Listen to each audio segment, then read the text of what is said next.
Olá, eu sou Gênesis Cavalcante, sou professor da Universidade Federal da Paraíba e um dos coordenadores do LAPSUS, o Laboratório de Pesquisa e Extensão em Subjetividade e Segurança Pública. Sejam bem-vindos ao LAPSUS Digital. Somos uma plataforma online que acolhe as atividades de pesquisa e extensão do laboratório. Estamos presentes no Instagram, no Facebook e no YouTube. O vídeo de hoje é Populismo Penal e Necropolítica em Tempos de Pandemia. E o nosso convidado é Samuel Silva Borges. Ele é cientista político, doutorando em Sociologia pela UNB e comunicador no canal Cifra Oculta no YouTube.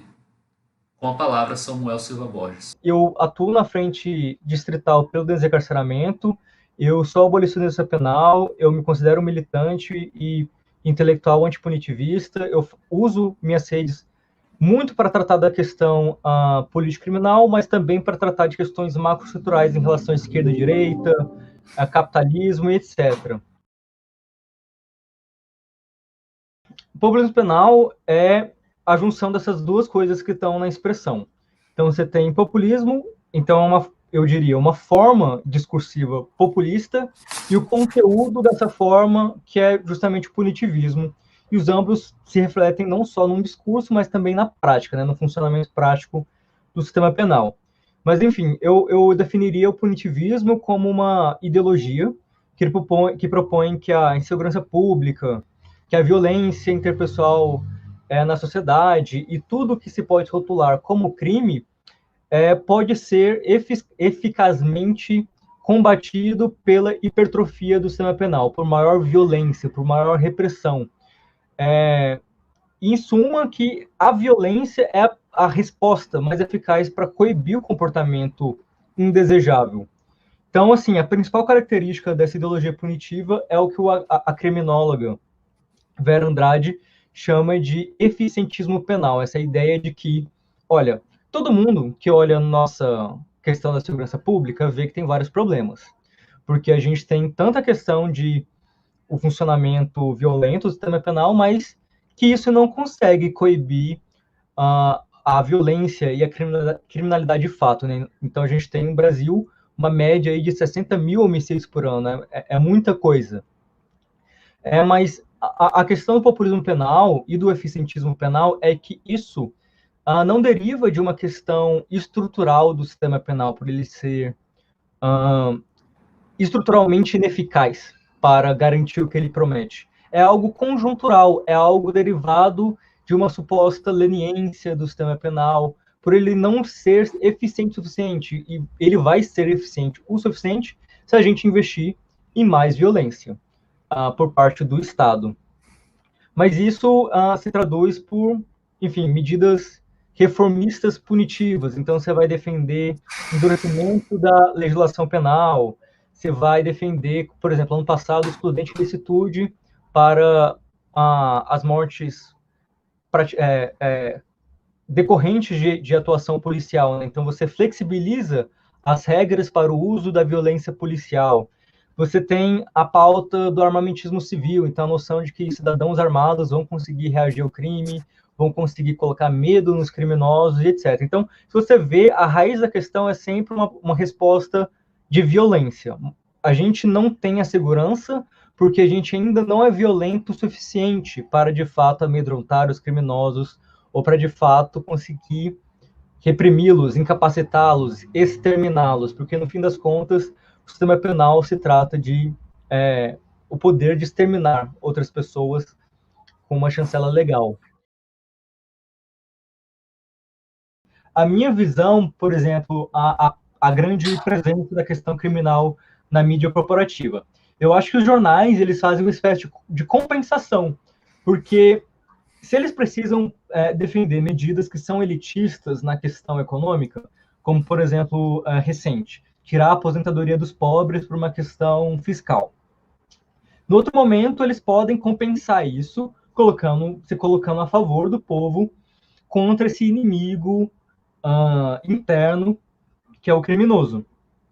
Enfim, as características que eu citei agora também vão estar presentes no jornal impresso e acho que nada mais explícito no Brasil que os programas policialescos, tipo Cidade Alerta e coisas do tipo. mas poderia até pensar que o cinema entra nessas questões.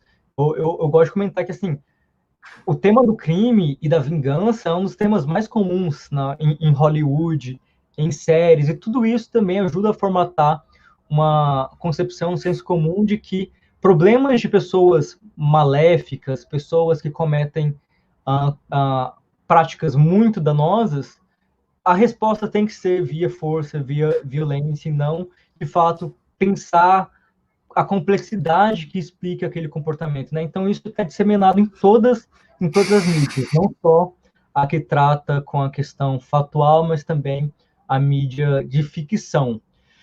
Mas enfim, você tem essa questão do enquadramento sensacionalístico para induzir medo, para captar apoio popular, e nas redes sociais também é muito parecido. A questão é que é ainda mais desregulamentado, em que cada pessoa com celular consegue gravar uma defesa de um clamor punitivo até filmar um linchamento, divulgar isso no WhatsApp, fazer as coisas viralizarem, se aproveitando do que tem de mais uma curiosidade mais sádica que tem na espécie humana. Enfim, quem quiser explorar, é quase uma deep web que você pode encontrar no Facebook, no Instagram. Basta você procurar páginas policiais, você sempre vai ver muita coisa aí de discurso de bandido bom, bandido morto, que os policiais são guerreiros espartanos ungidos por Jesus, estão nos protegendo do mal, e discurso de ódio contra suspeitos, contra a esquerda, que é sempre colocada como defensora de bandidos. Então, que talvez as redes sociais tenham mais esse traço popular, mas o populismo penal é uma estratégia da mídia corporativa também. Eu diria que é a questão de um consenso por parte das elites, por parte dos grupos políticos, seja a elite econômica, seja aquela da burocracia do Estado, de não combater e por isso, reproduzir uma situação estrutural de subdesenvolvimento econômico, de dependência econômica, que reproduz padrões coloniais, que nos reduz a exportar bens primários, não investir na qualificação da mão de obra, simplesmente chamar multinacionais para superexplorar a nossa força de trabalho porque ela é mais barata. Então, sim, realmente combater problemas como pobreza, miséria, que, por consequência, vai matar as pessoas de fome e por doenças que são evitáveis se você tiver as condições socioeconômicas para ter o atendimento médico e etc. Então, a biopolítica que o Foucault fala é justamente o Estado que, enquanto o modelo soberano do poder absolutista, ele estava muito focado na morte daqueles que desafiavam o poder do soberano, o poder moderno, pós-iluminismo e etc., ele já está focado em extrair as maiores potencialidades dos cidadãos. Então, ele está falando muito sobre o desenvolvimento da medicina, o desenvolvimento das escolas, coisas que seriam boas para as pessoas. Então, por isso que é a política da vida. Mas, enfim, ele fala que mesmo assim tem um aspecto de dominação, porque você não quer, de fato, investir na autonomia dos indivíduos, você quer extrair a maior produtividade desse indivíduo.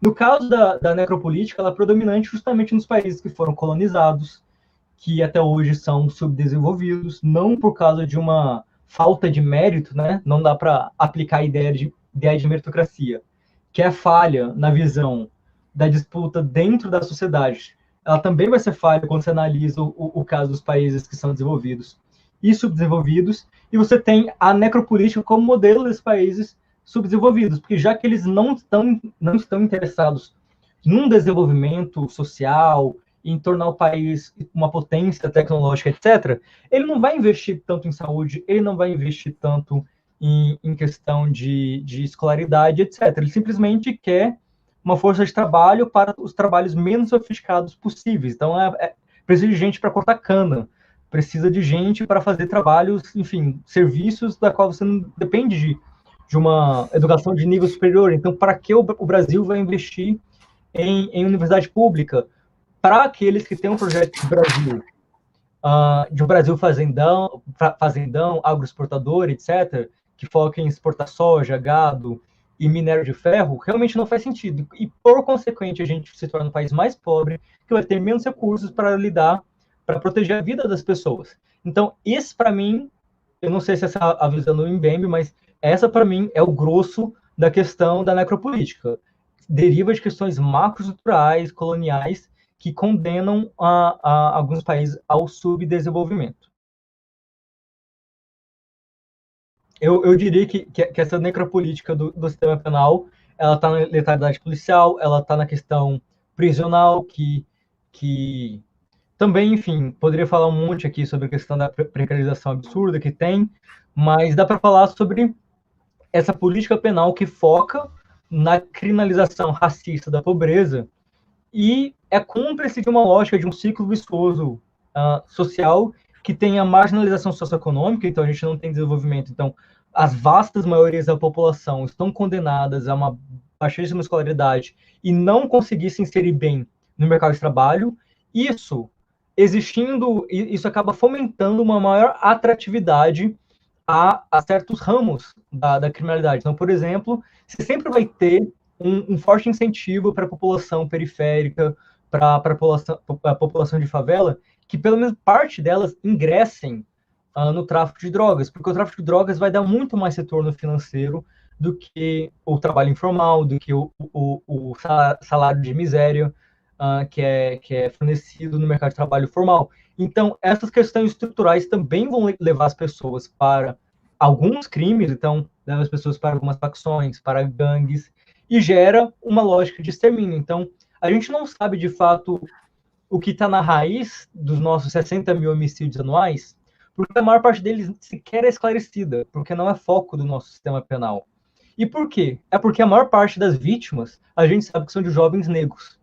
Então, a gente pode ver que a gente pode supor, pelo menos, porque esses crimes, de fato, estão na cifra oculta da criminalidade, então a gente não tem como ter o acesso direto a ela, mas a gente pode, a partir da cifra aparente do crime, a gente vê, de fato, quem são, a gente vê que tem essa lógica de grupos criminosos que estão em conflito consigo mesmo. Então, você tem uma negligência do Estado em relação a, se eles de fato quisessem retirar as pessoas do crime, teria como, mas ao não fazer, eles também terceirizam o extermínio para as próprias camadas populares, então deixa pobre matando pobre, e lava as mãos e fala que o Estado não tem nada a ver com isso. Isso é uma lógica que tem muito em questão aos massacres prisionais. Você fala que é tudo culpa das facções, quando as facções nem existiriam se o Estado cumprisse a sua função. Então, isso é uma forma do Estado omitir a sua responsabilidade por essas mortes. E, enfim, a gente tem a questão do extermínio via polícia, que é muito importante a gente falar, porque, por exemplo, em 2019, só a polícia brasileira matou quase 6 mil pessoas, matou 5.814 pessoas. Isso é mais do que a polícia estadunidense, que é a polícia mais violenta de todos os países do centro do capitalismo, matou em 10 anos. 2010 a 2019, eles mataram 3.665. Então, a gente tem, se a gente for pensar nas determinações da letalidade policial, que a mais importante dela é uma questão geopolítica, é a posição do país na divisão internacional do trabalho capitalista. Porque os países centrais, eles vão ter melhor IDH, eles vão ter menos crimes violentos e eles vão ter um sistema penal que é menos violento. E os países periféricos, exatamente o contrário, eles vão ter um IDH pior, vão ter mais crimes violentos e vão ter um sistema penal mais violento. Isso tem a ver com uma ideia que está no livro Vigiar e Punir, do Michel Foucault, porque ele fala que o entendimento comum, desde aí dos primórdios do nosso sistema prisional moderno, é que as punições aos criminosos devem gerar situações de maior sofrimento do que aquele existente com a população no geral. Então, onde o padrão de vida é pior, como é na periferia do capitalismo, também vai ter uma demanda de, por exemplo, sistema prisional mais precário ou menor proteção dos cidadãos frente à polícia. Mas você vai ter outras determinações também. Você vai ver que os países que têm uma política mais intensa de guerra às drogas têm muito mais letalidade policial. Enfim, e outras questões. A gente tem que analisar qual que é a formação histórica de cada país. Então, países que têm uma formação colonial como o Brasil, a polícia militar no Brasil surgiu com a função explícita de um controle social racista dos escravos fugidos, de defender a classe dominante escravocrata. Você tem fatores como a ditadura militar, que durou mais de 20 anos e banalizou o extermínio de indivíduos, ou questões como tortura seguida de ocultamento, desaparecimento de cadáver, um padrão que a gente vê até hoje com as UPPs. Então, a gente tem várias questões que estão relacionadas, e você cria um consenso, a partir do populismo penal, você cria um consenso na sociedade, ainda que ele seja um consenso não espontâneo, mas também manufaturado, que vai aceitar essa letalidade, vai aceitar essa violência como uma resposta justa ao problema criminal. Eu diria que a letalidade policial ela está mais vinculada à noção do militarismo, mas como eu disse, para a gente não estar sempre falando sobre essa tríade punitivismo, militarismo e armamentismo, eu geralmente falo de punitivismo como juntando as três. Porque o punitivismo é uma lógica retributiva.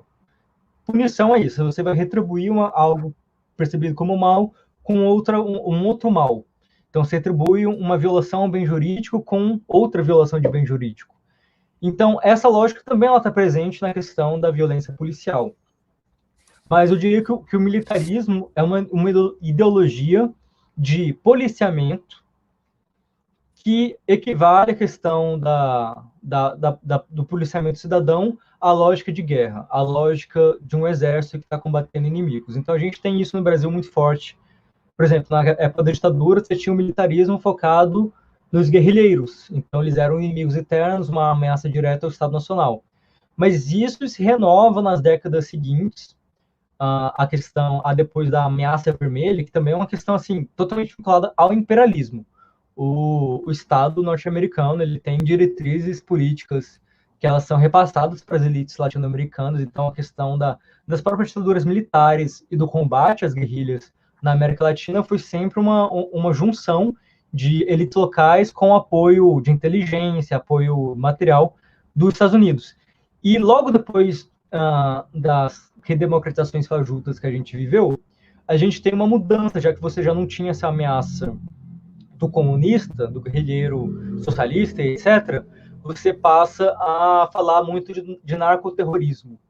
Então, com esse pretexto do narcoterrorismo, você também vem com uma lógica de guerra, então, por isso, guerra às drogas, para poder legitimar intervenções, inclusive com o exército, né? Então, a gente tem, no Brasil recente, operações do próprio exército nas favelas, ou mesmo as GLOs, Garantias de Lei e Ordem, a intervenção federal que o Temer colocou em voga em 2018, mas isso tem muito a ver com o fato de que a nossa capenga democracia das últimas 3 décadas, ela conviveu sem muitos conflitos com o populismo penal, com a violência, com o genocídio negro na periferia, e com essa lógica militarista naturalizada, e com uma explosão da população prisional. Hoje a gente tem 800 mil pessoas presas. Na década de 90, ainda no começo da nossa nova república, a gente tinha 90 mil.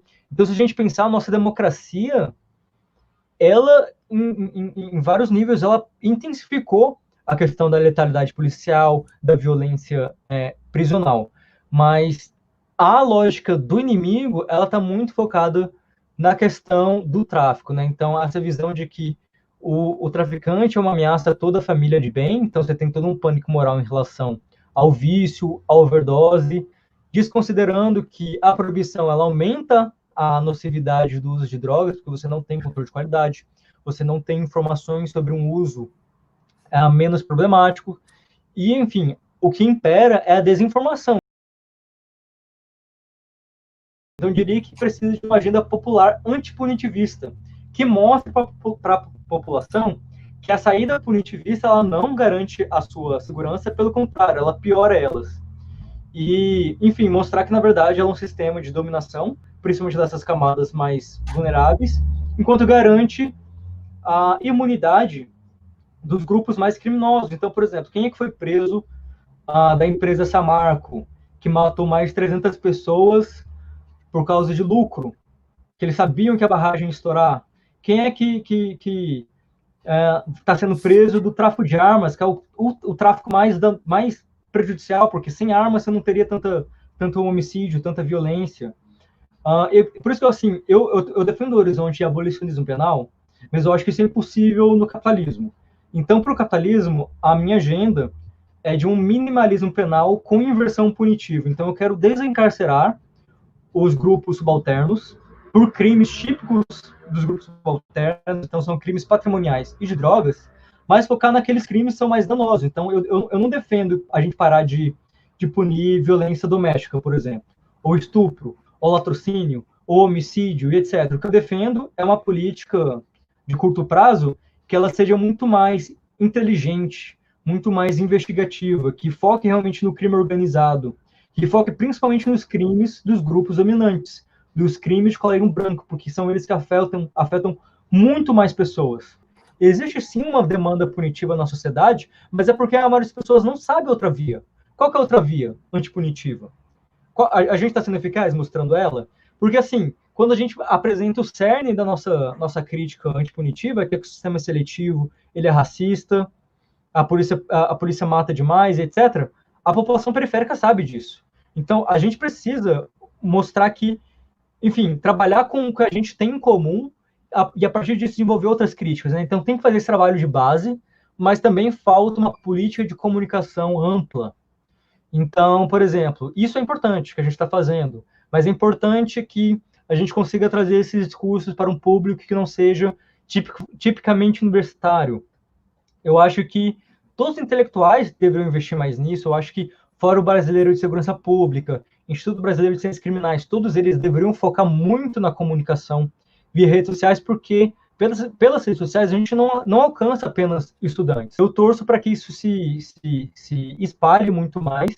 Eu acho que isso é essencial para a gente, de fato, contrapor narrativas populistas penais e mostrar que a gente não precisa se submeter a essa necropolítica. A gente pode ter um sistema social muito mais justo que combata, enfim, problemas socioeconômicos, que aumente o bem-estar social da população no geral e que a gente não ganha nada torturando presos, que a gente não ganha nada matando suspeitos. Pelo contrário, esse é um modelo que vulnerabiliza até seus agentes, até os policiais. A Polícia Brasileira também é uma das que mais morre. Isso não aconteceria se a gente não tivesse uma política criminal burra, ostentatória, performática, de mandar caveirão subir favela, sabe? A gente também vulnerabiliza os policiais penais, que eu por exemplo, estou defendendo que a saída para a questão da pandemia nas prisões é acabar com a superlotação, porque não faz sentido você querer falar em qualquer outra questão que não foque nisso. A gente precisaria desencarcerar quase 50% da população prisional. Mas se a gente fizesse isso, a gente poderia talvez aliviar a questão até do contingente de policiais penais existente, porque os policiais penais também estão sendo contaminados, também são bucha de canhão nesse projeto punitivista. Então, eu acho que a gente precisa, de novo, algo parecido com o populismo, que é sim criticar o sistema penal, é sim criticar os juízes, é sim criticar os promotores, porque eles são elites que terceirizam a vulnerabilidade desse modelo de política criminal para a polícia e para os agentes penitenciários, que geralmente também são membros dos grupos subalternos, também são pessoas de origem na pobreza, também são pessoas racializadas.